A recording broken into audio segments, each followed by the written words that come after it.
you like to hang out with the happiest people in the world next time you go on holiday? Well, see if you can guess where they live.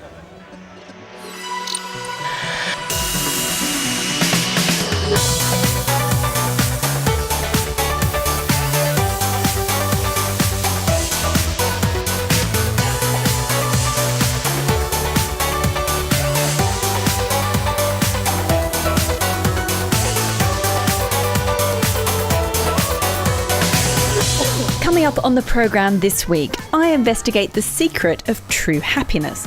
Apparently, it's got something to do with the genes. It's pretty good. Of course they're happy. They're rich, they're sexy, they're funny.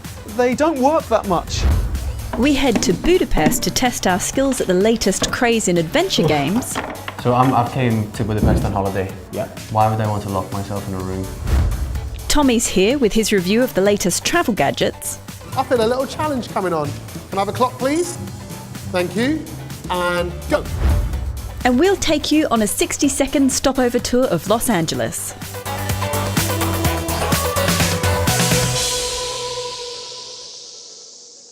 Hello and welcome to The Travel Show, coming this week from Copenhagen in Denmark. Now, if you're after perfect holiday happiness, studies suggest you might well find it here, where the locals have it in their very DNA.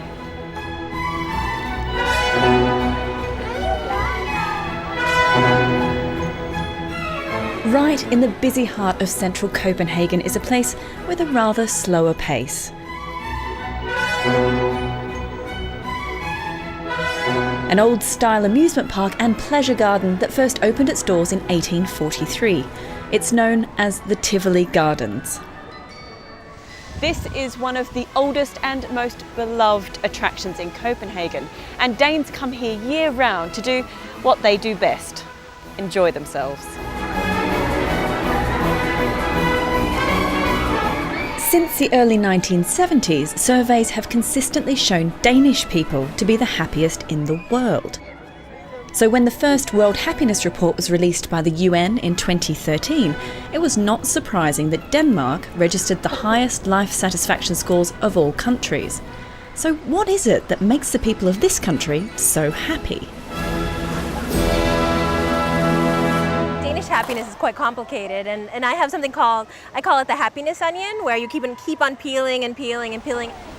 Sharmi Albrechtsen is a local expert on the topic. Having lived in Denmark for over 12 years, she writes a blog about the secrets to a happy Danish life. First layer is really our wonderful social welfare system. I mean, it really provides a lot of people with a feeling of safety and security. I call Daddy Denmark takes care of you. But then if you take it down to everyday values, I mean, people value, the simple things in life. Forget your troubles, come on, get happy. You better chase all your cares away. The Danes I speak to certainly seem to enjoy their status as the world's happiest people. I think we're quite proud to have that honor. It's a privilege, and I think it's one of those things that people outside from Denmark really remember. Shout hallelujah, come on, get happy. But is there more to it? A recent study shows that this Danish predisposition towards happiness may be much more than just skin deep. At the University of Warwick in the UK, I caught up with Professor Andrew Oswald, who, along with his research partner Dr. Eugenio Proto, has reached some very interesting conclusions about Danish happiness. We think that there's a genetic component in part to why the Danes do so well, coming so regularly at the head of happiness international league tables. The key factor seems to be in having less of a particular group of genes that affect serotonin levels, which, when combined with adverse life circumstances, can result in depression. It does appear from the data that the Danes have the smallest amount of the, you might say, dangerous, short kind of genetic pattern. So they may have a kind of inoculation against the possibility of depression. We see in the picture a very clear pattern that the less your genes are like Danish genes, the worse you feel in your country on average. But genes don't make up the whole picture. Michael Booth investigated the nature of Nordic happiness for a recent book and believes that there is another side to the Danish equation. There are so many reasons why the Danes are happy, why they're content, that have nothing to do with DNA. Of course they're happy. They're rich, they're sexy, they're funny, they don't work that much. You know, everything's safe here. Everything's beautiful in the Garden of Eden in Denmark, you know. There are downsides, of course. The Danes are very good at kind of denying the bad things, going kind of la la la la la to any of the bad stuff around them. But they are very good at just appreciating what they have, not worrying about the big stuff. But you open a bottle of red wine, you light some candles, you'll have a happy Dane. This Danish love of simple comforts even has a name, hygge. You can translate it maybe as coziness. And what you want to do is you want to create a really nice environment for you and your family. So you put everyone together in maybe a nice cozy room, and you light some candles, and you have some warm drinks, and maybe you have a beautiful fire, and you sit together and you have nice conversation. That is hygge. Happiness may be inherent to the Danes, but it is possible for visitors to get a little piece of it. For instance, with one of these, traditional homemade ice cream served with a meringue-like substance called gøf and a flødebolle chocolate top. Some say this is the best in the world. Let me be the judge of that. Oh, yeah, pretty good. Daydream, I fell asleep amid the flowers for a couple of hours.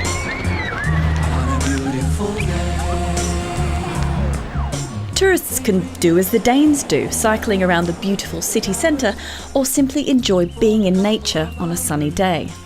This is probably a more pleasant alternative than the Danes' favourite winter activity, plunging naked into a frozen river just for the thrill of it. For the tourists I met here, there are some lessons to be learnt from these happy Danes. They are more relaxed than New Yorkers. Time seems to go on forever. It's good to be carefree, to enjoy life. I can see right now, a lot of people are relaxing in the sun, and I'm doing the same thing. I'm joining the crowd. Whether it's the mindset, the standard of living, or a secret hidden in their very genes, one thing is clear: the Danes have an awful lot to be happy about.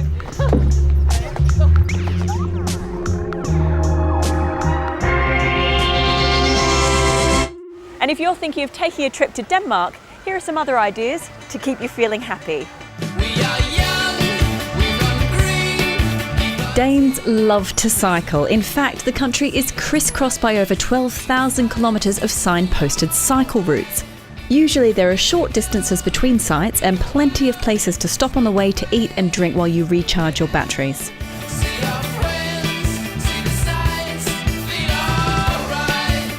Why not leave the capital and take a big green bite out of Denmark's largest island, Zealand? Travelling around the region, you'll experience a landscape full of contrast, from green hills and high cliffs to beaches, islands and long Viking fjords, where you can spend time exploring 1,000 years of history.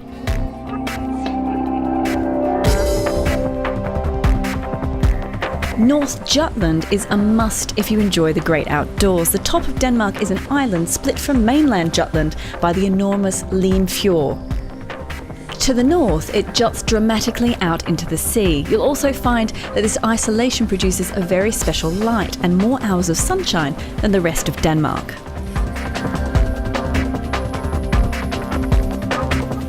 And finally, travelling on the cheap? A holiday to Denmark needn't break the bank. There are many free events, attractions and activities that can fill a holiday, which should send you home with change in your pocket.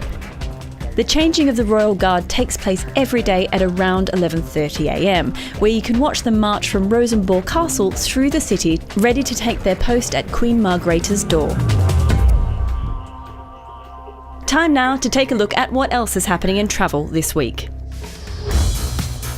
We begin this week in the UK, where thousands of passengers had their travel plans disrupted after all flights were cancelled at Luton Airport because of a security alert. The airport was closed on Monday as bomb disposal experts carried out a controlled explosion on a suspicious package. It was later discovered that the item was in fact a pair of curling tongs. To Mariposa in California now, where an evacuation order has been lifted following wildfires near Yosemite National Park. Earlier this week, hikers were ordered to leave the park because of a blaze that covered more than 300 acres. Cooler weather slowed the spread of the fires, which forced the helicopter evacuation of dozens of people from the famous Half Dome Rock. The Middle East is to get its first Legoland theme park, which will be part of a giant new entertainment complex being built in Dubai. Other projects will include the creation of a Bollywood theme park, the first attraction in the world dedicated solely to the Indian film industry. And finally, if you were in downtown Phoenix this week, you might have seen this. An enormous dust storm which covered most of the city's airport, causing delays and cancellations of some flights. These local pictures show the dust clouds stretching across the horizon and covering parts of the city. But don't worry, dust warning alerts have since been lifted.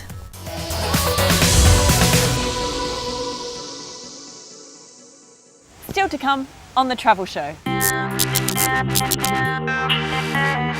Fancy your chances trying to escape from a sealed room? Most fun is when you're inside and trying to solve the puzzles. We look at a growing trend in Budapest inspired by computer games and horror movies. The trapdoor opens, something to do with these. And Tommy's back with his trove of travel gadget goodies. He's brilliant. He's my favourite one. So, see you after the break.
The Travel Show, your essential guide wherever you're headed.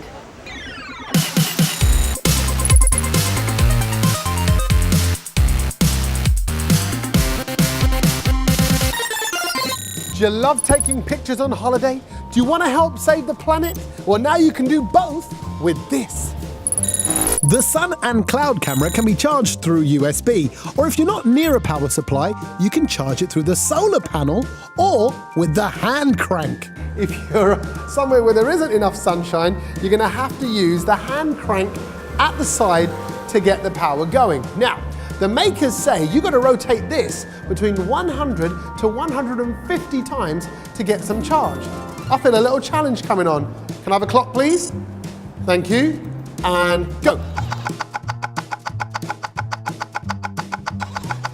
98, 99, 100. How'd I do? Not bad.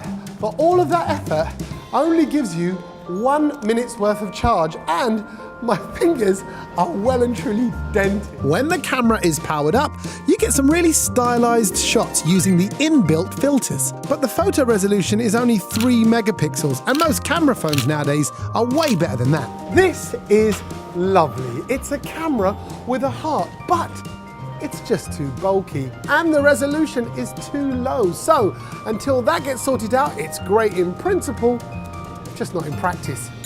What a pain having to travel with all of these wires and adapters for your e-readers, your tablets, your iPhones or your Android phones. It's a nightmare. Well, here's a way of surviving this techie tangle. The USB utility charge tool has 3 fold-out adapters that connect to your devices. If you did have 3 tablets rigged up to this all at the same time, you may struggle with space trying to make them all fit around this Swiss Army knife design, and you do need a flat surface to rest them on, otherwise the gadgets simply wouldn't be supported. But on a plus side, it's convenient, it's lightweight, it works, and it's a handy piece of kit to have to charge all 3 devices together without a wire in sight. When I go away, I'm all about getting great photos, and right now, everybody's taking selfies. So what I've got here is a piece of kit that will allow you to up your selfie game. The remote controls your phone's camera via Bluetooth. It can also connect to your music player. You'll still need somewhere just to prop the phone up, and it even took us a few minutes just to get this into position, but once it's set, you're good to go. You use the remote to take the pictures and also to control your music. So here goes. Look, no hands. You know what? I'm not even gonna look. Whew, end of a long day. I'm back in my hotel room and I'm looking forward to catching up with my favorite TV show, which I'd normally do on the laptop, but not this time. Today, I'm getting the big screen experience right here. The Pocket Projector beams images of up to 1.5 meters onto a flat surface. It connects to most devices via a HDMI cable, but for some Apple products, you'll need an adapter lead. Once you set the projector up just a couple of meters away from the wall, you're nearly good to go. You've got a little focus wheel at the side that allows you to just sharpen that image up a bit. There you go, that's nice.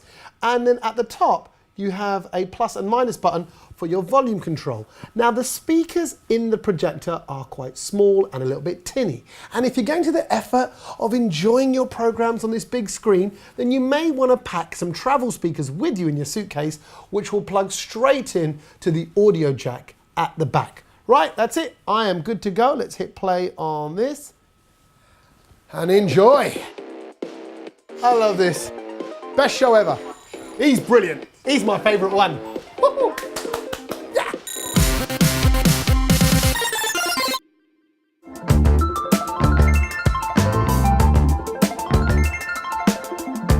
To end this week, we're heading to the Hungarian capital of Budapest, where a live-action game inspired by horror movies and computer games is fast becoming a top tourist attraction. We sent Ben Zand to try it out. So Budapest, which is this very beautiful city around me right now, is the home to what is a pretty unusual new craze called exit games. It's not something for everybody, as it involves locking yourself in a small room until you've solved a series of puzzles. But those who do like it have created what is a booming tourist trade in the city, with over 50 different games and different locations. And I'm going to go and have a go and see how I do. The man behind this game is Alpia Toth. He's been running exit games since 2012. In a previous life, he was a lawyer, so he's probably pretty used to getting people out of tight spots. So I've came to Budapest on holiday. Yeah. Why would I want to lock myself in a room? It's my question. Because it's fun to get out. It's fun? Yes, it's fun.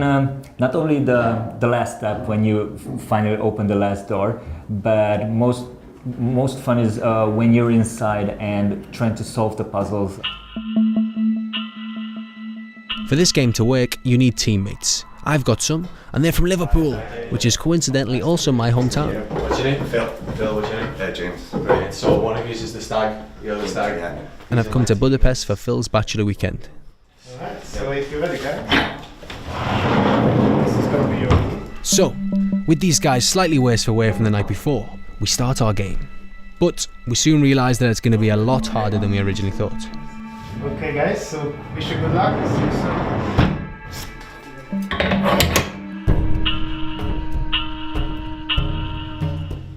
So, as we enter the Egyptian room, we're greeted by what seems to be a random group of wooden blocks, shapes and hieroglyphics, some of which must hold the secret of how to escape our temporary prison. So first impressions are, it's going to be a long day.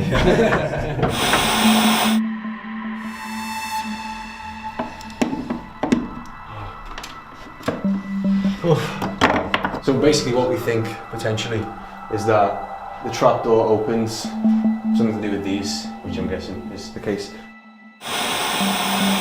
The games are run by a games master who monitors the players through cameras that are set in the room. This is to ensure all games end within the 60-minute limit. Are we doing well, Mr. Game Master? Is it? Yeah, so far so good. Yeah. So is it usual to have, to be given many clues along the way? Yeah, I think it's quite usual. Is it going to be a long day? Should we cancel our flights and just stay here? This is a block. They've also got slots in them. You can't blame us for not trying, but this doesn't really seem to be going our way. We figured out. I still wasn't going to say we figured out, to be honest. We think we figured out this puzzle. It doesn't work. We're trapped, actually. It's been 40 minutes already, and we haven't really got any closer to finding a way out. Until... We have a little... Yes! Yes! Alright. So, we've just blew our minds in one way, and now we have this.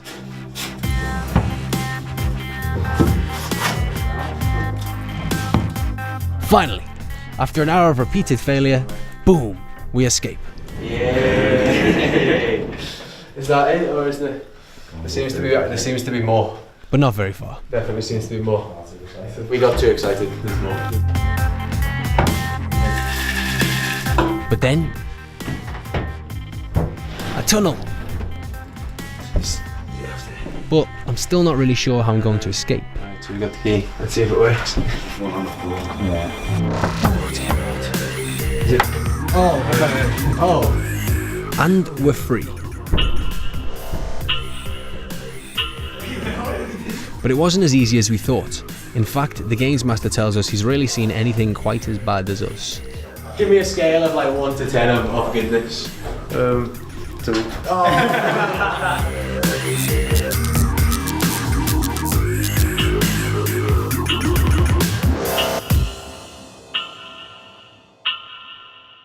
That's it for the travel show this week. Coming up next week...